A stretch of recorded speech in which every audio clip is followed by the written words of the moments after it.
Earlier I mentioned that Frederick Douglass Foundation, Abdul and his team are going to be canvassing and knocking on 250,000 doors to advocate for our candidates. And they're going to spend time here in Moore County reaching out to the minority neighborhoods as well. So someone's got to get my Dave Hensley for Board of Education message out. So Abdul is too.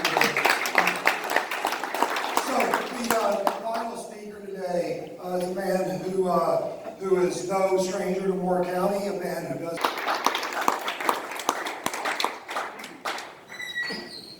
I'd like to say good evening to everybody. I guess you folks are not dead, you just figured it out. Good evening, everybody. Good evening. It is great to be in America. Yes. Amen. You could have been born someplace else. You didn't have anything to do with it. You better thank God he thought enough of you to be born here. Look at what I see here in this area and all across America. How people are able to live a certain lifestyle because they decided that they wanted to step out on faith and do it. I do not believe in accidents. I can't tell you how many months ago it was that I met David Hensley, but it wasn't an accident. There was a combination of things he had that some of them lined up with me. First of all, he was a fighter. And all of you here know it, they know he's a fighter. That's what's required because you see, freedom is not free. There's a price to be paid, it must be paid in full, it must be paid up front. Then I found out that he was a man of integrity. If he said he was going to do something, that's what he would do. And it didn't take him long to make a decision. Every time I've asked him to help me, he has let me know right away what he would do. And that's what's required in America today. We have this one chance to make a difference because I don't know but one person that rose from the dead knows Jesus Christ, so when we laid in our final resting place, we ain't coming back. So we gotta make a difference now. First and foremost, let me tell you this. Black Lives Matter is not a civil rights movement. Let me tell you what it is. It's the KKK in a different color. It's a combination of antiques, but you got to call it what it is. That's the only way you're going to be able to deal with it. There seems to be some confusion. These are not protests as you would suppose. These are violent acts, vandalism, looting, destroying America. And I stand here today to tell you now they're on Main Street, they're coming on your street. Unless we stop it, we've got to support our law and order. We've got to call out our mayors and whoever it is that are not enforcing the law. Because we are a nation of laws and not a nation that's ruled by men. We've got to come to grips with the only way that America remains what it was founded to be is that we have peace. People are able to self-govern themselves. People that understand that their rights end where others begin. People that recognize that unless we learn to live together as brothers, we perish together as fools. That's right. I stand before you not by accident, but I don't take any credit for it. You see, I was born for such a time as this. When my father named, when I was born, he did an amazing thing. He named me after all this, after the white guy. Amazing. What was more amazing than that, he and this guy were friends, and he was a sharecropper for this guy. So it helped set the tone for me to help bridge the gap between the races. So I was appointed,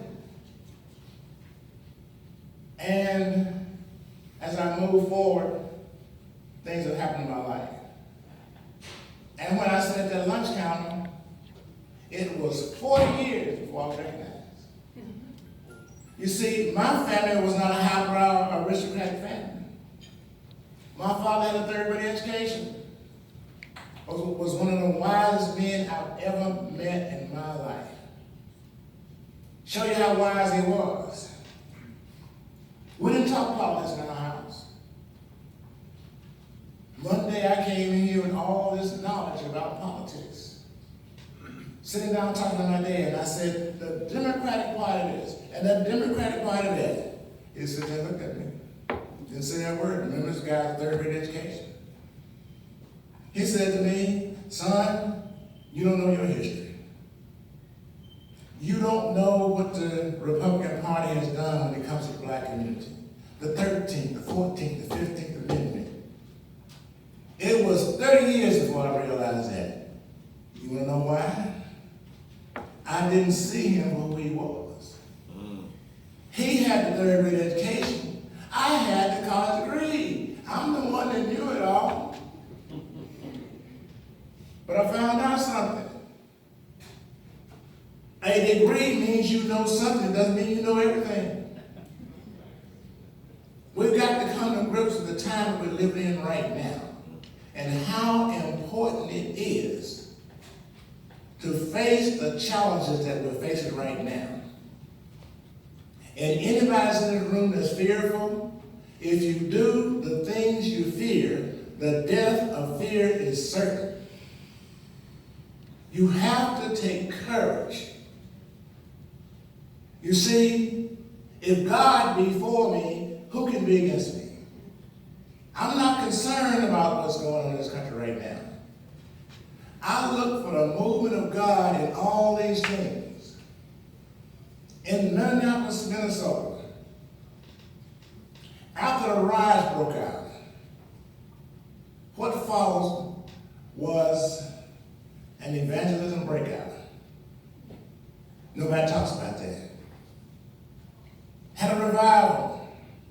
Move over to Atlanta.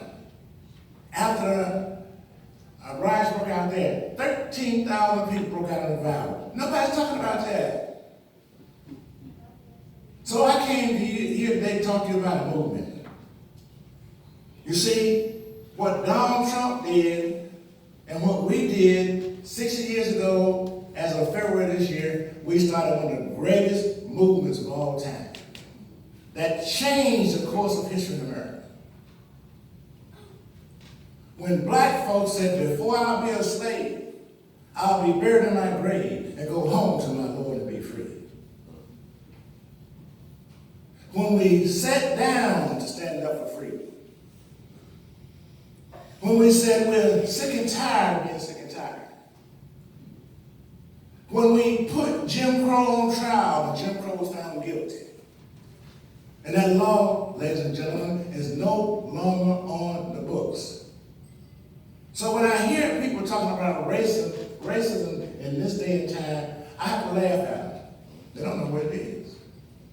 You have no idea. I lived it basically every day of my life. Never went to an integrated school. Racism is leaving Greensboro, North Carolina, going to Wildwood, New Jersey, when I was 15 years of age, looking for a job for the summer. And having to sit on the back of the bus, not because there were not any seats, but because there were no seats in the front.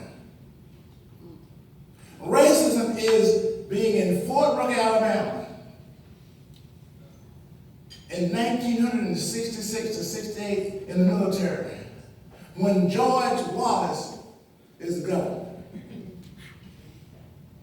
And being the assistant mess sergeant in charge of 17 GI and 17 civilian KBs.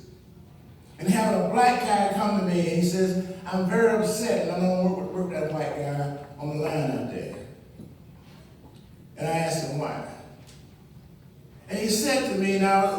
exact words. He said, that'll kill all the end men and save the end women for breeding purposes. That's racism, folks. And we have eugenics right now. At this particular point in time, I ain't born again. And I was what you might call a man's man. I was one known to get in your face if you were wrong. And I went out there and asked him, did you say it? And thank God he said I didn't say it. He never admitted it. Racism is when they're passing around the Fort David, a little car, a little bigger than a 3x5 car, saying, put a white man in the White House. Vote for George C. Wallace, not that end-level Lyndon Baines Johnson. See, folks, those are the kind of things that resonate in my heart right now and drives me right now. I don't care what you look like. If you talk about taking away Clarence and freedom, you got a problem with me.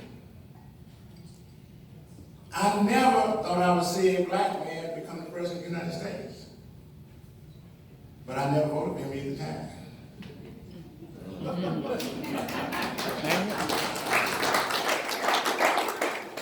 He was the wrong person. Had nothing to do with the color of his skin.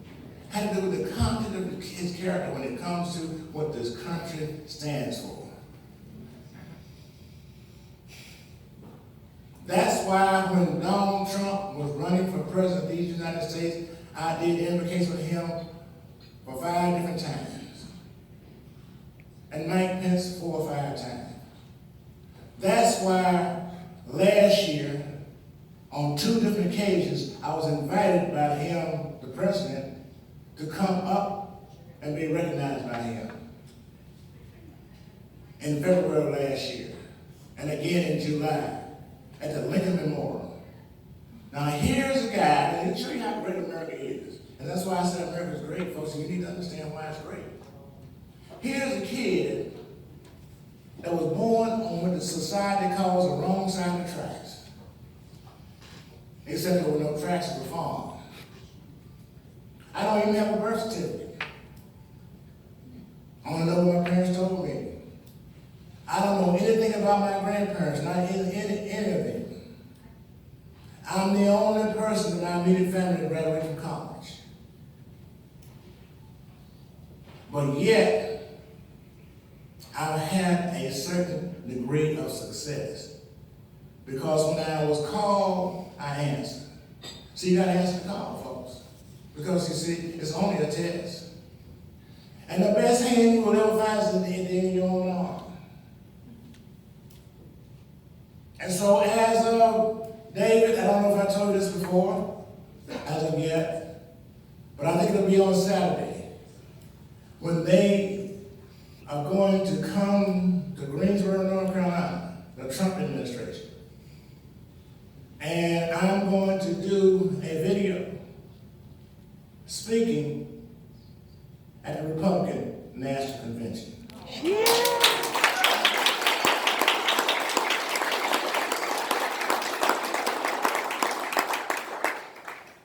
That's what God has done in my life.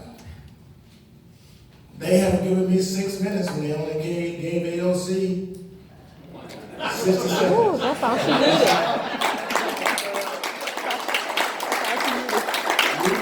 This is not a great country. I'll tell you different. My intentions are to tell the truth in love and let it fall on whatever ground it falls on. We are at a precarious time at this moment, but we can change that. When we start to talk about movements, you got to realize the movements have to be monetized. It takes a combination of all people to do that. Let me just read to you here what we are going to do with the donation you give us. I have formed Get Out the Vote Task Force movement to ensure a pickup of 2020 GOP victory by picking up 48,799 votes in North Carolina, or 11.89%, or 12% of the black vote effectively, which ends any chance for Democrats to eke out a victory in November.